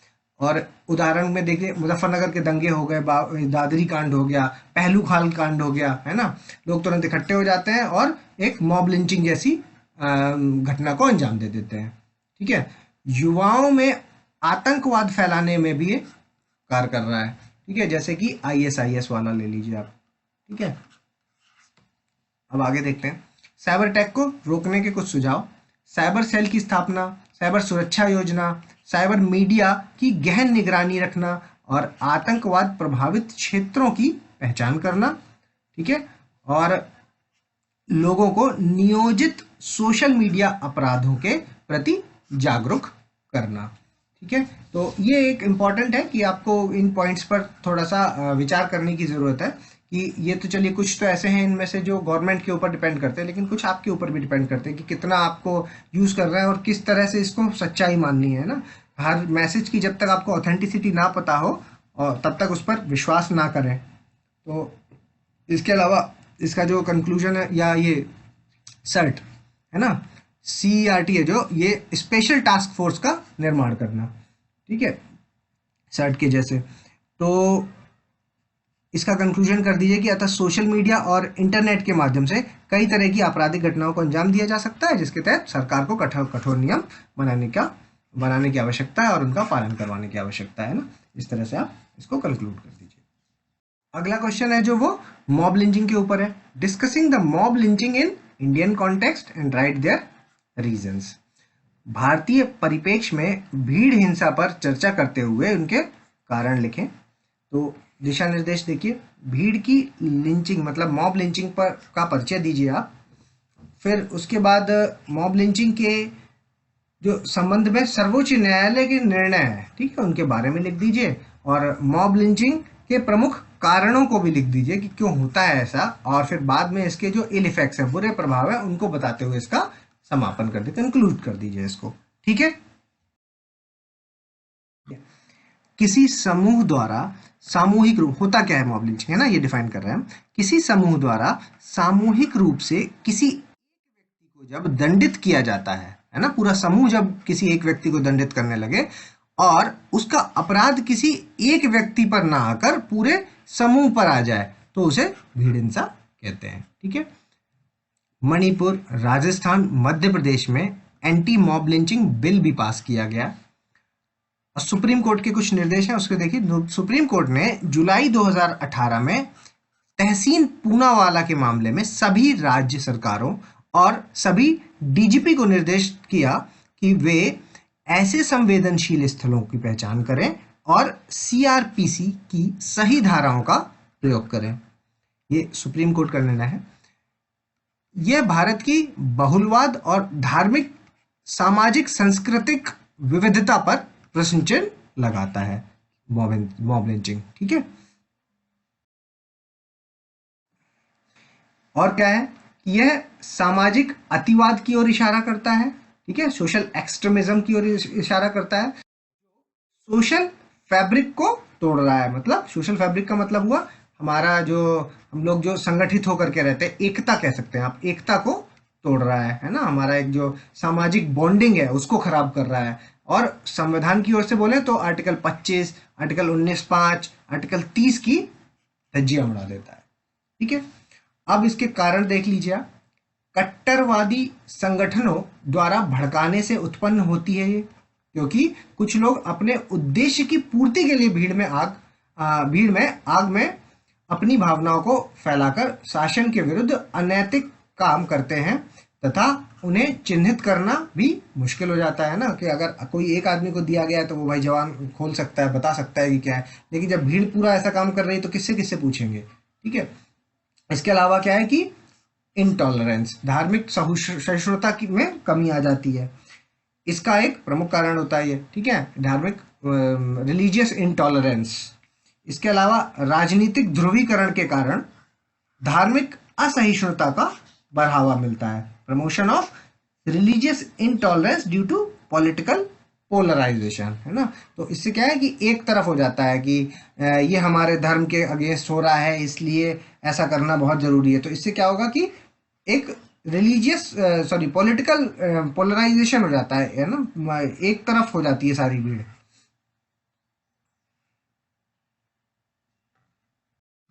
सोशल मीडिया में गलत प्रचार प्रसार करते हैं, है ना, जब मॉब लिंचिंग जैसी घटनाओं को जब जो लोग अंजाम देते हैं वो सोशल मीडिया का पूरा प्रयोग करते हैं ना, और इसमें गलत गलत चीजों का प्रचार प्रसार करते हैं, ठीक है। प्रशासनिक विफलता, भीड़ को राजनीतिक संरक्षण, है ना, कॉमा लगा लीजिए यहाँ पर, और अधिकारियों पर राजनीतिक दबाव, ये 3-4 चीजें हैं, है ना। क्या होता है कि जब भी पॉलिटिकल पार्टी इस तरह के काम करवा रही है तो एक तो वो प्रशासनिक विफलता, मतलब जो भी अधिकारी हैं उन पर क्या पॉलिटिकल प्रेशर आ गया है, तो इसकी वजह से वो एक पार्टी के लोगों को अलाउ करते हैं वहां पर जाने के लिए जहाँ पे उनको रोक रहे हैं, और दूसरी तरफ के लोगों को रोक लेते हैं। ठीक है, इस तरह जब ये घटनाएं अंजाम देती हैं, ठीक है, तो उनके पीछे कई सारे कारण होते हैं, तो ये भी एक उसका इफेक्ट है। ठीक है, तो प्रॉपरली मतलब प्रशासन अपना काम नहीं कर पा रहा। तो अब इसको कंक्लूड करेंगे कि इसके लिए प्रभावी कानूनों का निर्माण किया जाए और आपराधियों को चिन्हित कर उनके खिलाफ सख्ती से पेश आया जाए। निष्पक्ष शासन व्यवस्था को अपनाया जाए ताकि समाज में उत्पन्न शासन के प्रति अविश्वास को कम किया जा सके। ठीक है, इस तरह की जब घटनाएं होंगी तो क्या होता है, सबसे बड़ी प्रॉब्लम क्या होती है कि एडमिनिस्ट्रेशन से वो उठ जाता है, भरोसा उठ जाता है ना। अब एक बार एडमिनिस्ट्रेशन से भरोसा उठ गया तो फिर उसका क्या है कि समाज में बहुत बुरा इफेक्ट पड़ेगा, क्योंकि हम लोग एक दायरे में रह करके काम करते हैं ना। हमारा जो समाज है वो एक दायरे में रह करके काम करता है, जिसके ऊपर कुछ बंदिशें लगाना भी जरूरी है। ठीक है, और जो कि बंदिशें कैसे लगती हैं, संविधान के मामले से लगती हैं। एक बार एडमिनिस्ट्रेशन से भरोसा उठ गया तो वो बंदिशें अपने आप खत्म हो जाएंगी। ठीक है, इस तरह से उसको कंक्लूड करके खत्म कर देंगे। अगला क्वेश्चन देखिए, 17वां क्वेश्चन है ये। Describe the effects on the speed of development from the construction of defence industrial corridor in Uttar Pradesh. Uttar Pradesh में रक्षा उद्योग गलियारे के निर्माण से विकास की गति पर होने वाले प्रभावों का वर्णन कीजिए। तो इसके दिशा निर्देश मतलब क्या है, यूपी में जो अभी इंडस्ट्रियल कॉरिडोर बन रहा है, डिफेंस इंडस्ट्रियल कॉरिडोर, उसके बारे में ये क्वेश्चन है, और ये यूपी स्पेशल से क्वेश्चन है। उत्तर प्रदेश रक्षा गलियारे का परिचय देना है इसमें। ठीक है, जो भी ये यूपी से रिलेटेड क्वेश्चन आ जाए ना पेपर में, तो वो एक अपॉर्चुनिटी मान के चलिए। ठीक है, क्योंकि उसमें बहुत ज्यादा कुछ ऐसा लिखना ही नहीं होता जिसमें आपको अपना दिमाग लगाना है, सीधे फैक्ट्स टाइप की चीजें डाल देनी है उसमें, है ना। अर्थव्यवस्था के संबंध में इसके प्रभावों को लिखिए और फिर उसके बाद इसका निष्कर्ष लिख दीजिए। चलिए शुरू करते हैं। देखिए, उत्तर प्रदेश रक्षा गलियारा उत्तर प्रदेश के 6 प्रमुख शहरों से गुजरेगा। उनके नाम बता दीजिए आप, अलीगढ़, आगरा, झांसी, चित्रकूट, कानपुर और लखनऊ। ठीक है, इनको चिन्हित क्षेत्रों में रक्षा उत्पादों, एरोस्पेस उत्पादों, रक्षा उत्पादों कॉमा लगा लीजिए, एरोस्पेस उत्पादों से अन्य वस्तुओं आदि की उत्पादन किया जाएगा। इसके प्रभाव देख लीजिए। प्रभाव में एक तो रक्षा क्षेत्र में आत्मनिर्भरता, ठीक है, सेल्फ रिलायंट बनना, जिससे क्या कि सैन्य उत्पादों की उत्पादन में बढ़ोतरी होगी। दूसरा, उत्पादों के निर्यात से न केवल राष्ट्रीय आय बढ़ेगी अपितु भारतीय कद में वृद्धि आएगी। तीसरा, रक्षा गलियारा है जो बड़ी मात्रा में रोजगार के अवसर सृजित करेगा, जिससे उत्तर प्रदेश के श्रमिकों के बाहर प्रवास में भी कमी आएगी, है ना। बाहर जाकर के काम करते थे जो लोग, अब वो वहीं पर, क्योंकि इतना बड़ा जो प्रोजेक्ट है तो उसमें कई सारे टाइम भी काफी ज्यादा लगेगा और कई सारे मजदूर लोग भी लगेंगे जो काम करना चाहते हैं उसमें, है ना। तो यहाँ पर रोजगार का अवसर मिला। अन्य राज्यों में जो प्रवसन को लेकर के तनाव रहता था उसमें भी कमी आएगी। अब क्या ये यूपी से अगर लोग कम जाएंगे, मैक्सिमम लोग यूपी और बिहार के ही होते हैं जो बाहर जाते हैं, दूसरे स्टेट्स में जाकर के काम करते हैं, ये वाले काम ना, लेबर वाला काम, तो उसमें भी कमी आ जाएगी, क्योंकि इसका बड़ा प्रभाव पड़ता है। अभी हमने ये कोविड के टाइम पर देखा है ना, दिल्ली से जो मजदूर वापस आए घर में, कितनी ज्यादा प्रॉब्लम हुई इनको, है ना। उत्तर प्रदेश का बुंदेलखंड जो अभी तक मेन स्ट्रीम में से नहीं जुड़ा है, इस रक्षा कॉरिडोर का को मुख्य धारा से जुड़ जाएगा ये, है ना, जिससे क्या है कि बुंदेलखंड का विकास हो जाएगा। ठीक है, ये एक बहुत इंपॉर्टेंट पॉइंट है, क्योंकि बुंदेलखंड की जो लोकेशन है वो, और ये पठार है ना, तो यहाँ पे पानी की सूखाग्रस्त एरिया माना जाता है। ठीक है, पानी की प्रॉब्लम है, तो बुंदेलखंड मेन स्ट्रीम में नहीं आ पाता। ठीक है, तो इस कॉरिडोर से क्या है कि लिंक क्रिएट हो जाएगा एक। ठीक है, तो वो मेन स्ट्रीम में आ जाएगा। हाल ही में 11 डिफेंस एक्सपो जो कि लखनऊ में हुआ, 11th डिफेंस एक्सपो, और उसमें क्या हुआ कि 23 MOU उत्तर प्रदेश सरकार के डिफेंस कॉरिडोर की ओर से हस्ताक्षरित किए गए, जिसमें प्रदेश के लगभग 50,000 करोड़ रुपए का निवेश ये बजट में मेंशन किया गया है। ठीक है, उत्तर प्रदेश में डिफेंस कॉरिडोर विकसित किए जाने हेतु डिफेंस इंडस्ट्रियल कॉरिडोर परियोजना के लिए आवश्यक भूमि को भी चिन्हित कर लिया गया है। ठीक है, अब इसका आप निष्कर्ष लिख दीजिए। निष्कर्षतः रक्षा औद्योगिक गलियारा उत्तर प्रदेश में प्रत्यक्ष व परोक्ष दोनों रूप से लाभान्वित करेगा, जिससे अन्य राज्यों के लोगों को भी रोजगार की तलाश में उत्तर प्रदेश आने का मौका मिलेगा और उत्तर प्रदेश की संस्कृति में विविधता बढ़ेगी, है ना। कई लोग आएंगे यहाँ पर, क्या है कि रोजगार का सृजन हो सकेगा, है ना। उत्तर प्रदेश का ये एरिया भी डेवलप हो जाएगा। तो अगर ये एरिया डेवलप हो जाएगा तो क्योंकि ये एग्रीकल्चर के हिसाब से सूखाग्रस्त एरिया, यहाँ पर इंडस्ट्रीज अगर डेवलप हो गई तो दूसरे लोग बाहर से यहाँ पर आएंगे, है ना, काम करने के लिए, जैसा कि अभी महाराष्ट्र वगैरह में देखा जाता है। ठीक है, तो इस तरह से इसको कंक्लूड कर देंगे। अगला क्वेश्चन है हमारा, वो भी यूपी से ही है। यूपी के जो बजट है उसके बेसिस पर बताना है कि स्कीम्स के बारे में बताना है, लॉ एंड ऑर्डर से रिलेटेड, है ना। बजट 2020-21 के आधार पर उत्तर प्रदेश की कानून व्यवस्था से संबंधित योजनाओं का उल्लेख करें। तो देखिए, सबसे पहले बजट में उल्लेखित यूपी में अपराध में कमी का परिचय दें, है ना। यूपी में जो स्थिति चल रही है अपराध को लेकर के, अभी योगी जी की जो सरकार है उसमें क्या हुआ है, मतलब जिससे कि अपराध कम हुआ। ठीक है, तो डेटा बताना है मतलब बेसिकली यहाँ पर। ठीक है, उसके बाद कानून और व्यवस्था से संबंधित बजट में वर्णित सभी नई सुविधाओं को भी लिख दीजिए और फिर बाद में इसका निष्कर्ष कर दीजिए। उत्तर प्रदेश सरकार ने कानून व्यवस्था पर जीरो टॉलरेंस की नीति को अपनाया, जिसके कारण बड़ी संख्या में अपराधियों ने आत्मसमर्पण किया।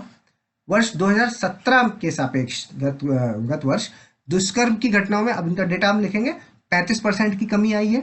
डकैती में 53%, हत्या में 14% और लूट में 44%, फिरौती में 30%, बलवा में 38% की कमी आई है। ठीक है, आगे देखिए, पुलिस की विभिन्न सेवाएं सरलता से उपलब्ध कराने के उद्देश्य से यूपी कॉप मोबाइल ऐप बनाया गया है। ठीक है, जिसमें क्या पुलिस की सुविधाएं मिलेंगी। ठीक है, इसमें क्या है कि 28 सुविधाएं मौजूद हैं। ठीक है, गौतम बुद्ध नगर और लखनऊ में साइबर थाने क्रियाशील हैं तथा प्रदेश में 16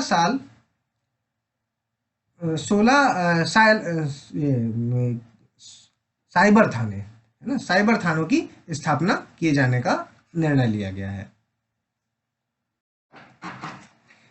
इसके अलावा देखिए, महिलाओं की सुरक्षा के लिए सुरक्षा कवच योजना, है ना। कामकाजी महिलाएं हैं जो वो उनके लिए, और महिला यात्रियों द्वारा जो 10 बजे से सुबह 6 बजे तक, है ना, अगर वो 112 पे डायल करती हैं और पुलिस की सुरक्षा की मांग करती हैं तो पुलिस उन्हें उनके गंतव्य स्थान तक छोड़ करके आएगी। ठीक है, तो कहने का मतलब कि ये बेसिकली क्या है कि बजट की जो स्पीच है ये वहां से उठाई गई लाइंस है।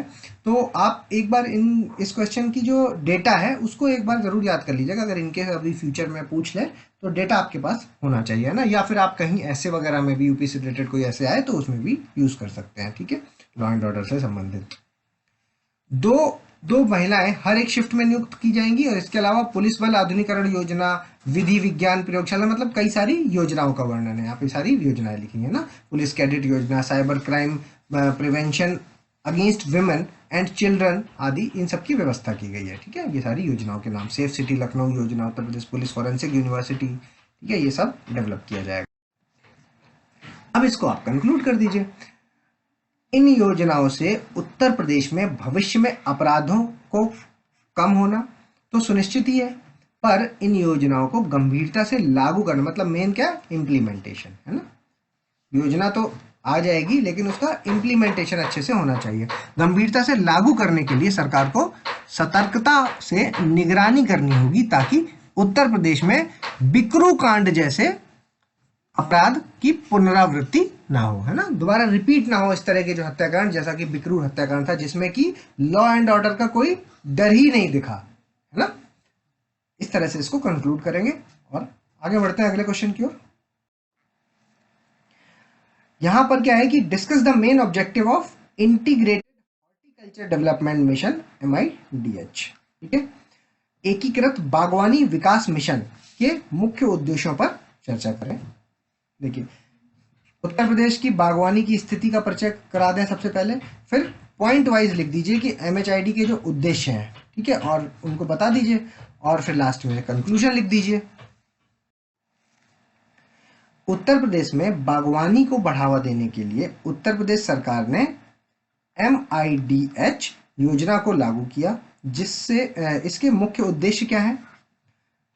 राज्य के तुलनात्मक लाभ और इसके विविध कृषि मौसम विशेषताओं के साथ सामंजस्य रूप में क्षेत्र आधारित स्थानीय विभेदीकृत रणनीति के माध्यम से, जिसमें अनुसंधान है, प्रौद्योगिकी प्रोन्नति है, विस्तार है, फसल कटाई के बाद प्रबंध, प्रसंस्करण और विपणन शामिल है। ठीक है, बागवानी क्षेत्र में सर्वांगीण वृद्धि प्रदान करना है। ठीक है, ये इनके एम है, जो उनके बारे में ये उद्देश्य हो गया। ठीक है, इसके बाद बागवानी उत्पादन में वृद्धि करना, पोषण सुरक्षा में सुधार और किसानों के लिए आय सृजन में सहायता करना, ये दूसरा एम हो गया। बागवानी विकास के लिए चल रहे अनेक योजनाबद्ध कार्यक्रमों में आपस में सक्रियशील रूप से सहयोगी बनना तथा इन्हें दूसरे की ओर अभिमुख होकर काम करने के लिए प्रोत्साहित करना। ठीक है, ये इसका एक और एम, मतलब इनमें देखिए बहुत ज़्यादा अपना आप क्रिएटिविटी नहीं दिखा पाएंगे जो यूपी के क्वेश्चन होंगे। इनमें मोस्टली फैक्ट्स का ही यूज़ करना है, और जो भाई स्कीम है तो वो उस स्कीम के बारे में ही लिखेंगे। ठीक है, आधुनिक वैज्ञानिक जानकारी के माध्यम से प्रौद्योगिकी को बढ़ावा देना, विकसित करना और इनका प्रसार करना। ठीक है, इसके अलावा कुशल और अकुशल व्यक्ति, विशेष रूप से जो बेरोजगार युवा है, ठीक है, इसको रोजगार सृजन के अवसरों का उपलब्ध कराना। ठीक, इतनी सारी चीजें इसमें आपको लिखनी है। इसके अलावा कुछ और है, किसानों उत्पादकों की उचित आय को सुनिश्चित करना, जो मोस्ट इंपॉर्टेंट है ना। इसके लिए संघ क्षेत्रों को विकसित कर एक छोर से दूसरे छोर तक सर्वांगीण विकास को सुनिश्चित करना। विकास को मतलब आय को आप तभी सुनिश्चित कर सकते हैं जब उसके विकास को सुनिश्चित करें ना। और पारंपरिक जो फसलें हैं, जो ट्रेडिशनल क्रॉप्स हैं, उन क्षेत्रों को बागों, पुष्पों, सब्जियों और मसालों के उत्पादक क्षेत्र में परिवर्तित कर सकते हैं करने में। ये इसका उद्देश्य हो जाएगा ना MHID। इसके बाद जो पोस्ट हार्वेस्ट हानियां हैं उनको कम करना, ये भी एक इंपॉर्टेंट पॉइंट है। ठीक है, इनके भंडारण है जो उसकी व्यवस्था करना। ठीक है, इनके लिए क्या है कि प्रॉपर इंफ्रास्ट्रक्चरल फैसिलिटीज जो है वो होनी चाहिए। ठीक है, अगला question, discuss the possibilities of food processing in Uttar Pradesh. Uttar Pradesh में खाद्य प्रसंस्करण की संभावनाओं पर चर्चा करें। तो देखिए इसकी गाइडलाइंस क्या है कि उत्तर प्रदेश में खाद्य प्रसंस्करण क्षेत्र को परिचय दें। दूसरा, उत्तर प्रदेश में खाद्य प्रसंस्करण की संभावनाओं को लिखें, और फिर इसके बाद इसका निष्कर्ष लिखें। ठीक है, राज्य में बागवानी, खाद्य प्रसंस्करण क्षेत्र में पूंजी निवेश, रोजगार सृजन और राज्य की ग्रामीण आय में वृद्धि के लिए पर्याप्त संभावनाएं हैं। ठीक है, ये सब आप इंट्रोडक्शन में लिखिए। इसमें क्या है कि रोजगार और ये राज्य की ग्रामीण आय वगैरह बढ़ाने का है ना, तो इससे क्या बागवानी और खाद्य प्रसंस्करण से ये सब किया जा सकता है। ठीक है, भारत में खाद्यान्नी, बागवानी उत्पादन, दूध, मांस, ये सब मतलब क्या उत्तर प्रदेश है जो वो एग्रीकल्चर में टॉप पर है, इसके बारे में थोड़ा सा मेंशन कीजिए। उसके बाद बड़े बाजार, उत्पादन की कम लागत एवं मानव संसाधन के अलावा कच्ची उपज की पर्याप्त उपलब्धता के कारण राज्य में बागवानी एवं खाद्य प्रसंस्करण उद्योगों की स्थापना के लिए काफी संभावना है। ठीक है, मतलब आप पॉसिबिलिटीज को बता दीजिए एक स्टार्टिंग के पैराग्राफ में। ठीक है, और यही आपका इंट्रोडक्टरी पैराग्राफ हो जाएगा। इसी में आपने क्या खाद्य प्रसंस्करण और उसकी होने वाली पॉसिबिलिटीज, क्या क्या फायदे हैं उनके बारे में आपने बता दिया। इसलिए राज्य को एक फूड पार्क राज्य में विकसित करना उत्तर प्रदेश सरकार का एक संकल्प है ना। यूपी फूड पार्क, क्योंकि हमें पता है कि हमारे यहाँ क्या है, एग्रीकल्चर के मामले में हम टॉप पर है। ठीक है, तो जब खाने पीने की चीजें हमारे यहाँ ज्यादा उगाई जा सकती है ना, तो फूड पार्क्स बनाए जा सकते हैं यहाँ पर।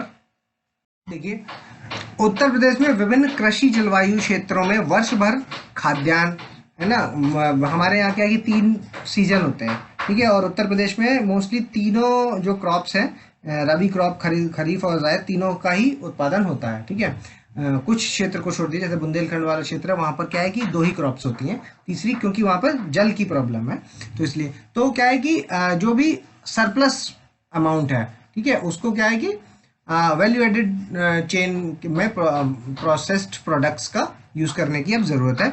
और इसको सबसे इंपॉर्टेंट क्या है कि अब जनरल पब्लिक के लिए एक्सेसिबल बनाना चाहिए। ठीक है, अब ये कुछ ऐसा नहीं है जो एक विशेष वर्ग ही इसको यूज करे, अब ये जनरल पब्लिक तक इसकी पहुंच होनी चाहिए। इसके बाद इसकी कंक्लूडिंग लाइन्स होंगी कि उत्तर प्रदेश में ऐसी एक पॉलिसी बनानी चाहिए जो इस पर आधारित हो और इससे रिलेटेड काम करे। ठीक है, उद्योग नीति है ना, जो कि जिससे कि हम इसको और बढ़ावा दे सकें। ठीक है, इन लाइन्स पे आप इसको कंक्लूड कर सकते हैं। ठीक है, यहाँ पर हमारा ये लेक्चर खत्म होता है और जल्दी मिलेंगे अगले पेपर के साथ। और अगर आपका कोई सुझाव है या कुछ आप चेंजेस चाहते हैं तो आप हमें कमेंट्स के माध्यम से ज़रूर बताएं। तब तक के लिए धन्यवाद।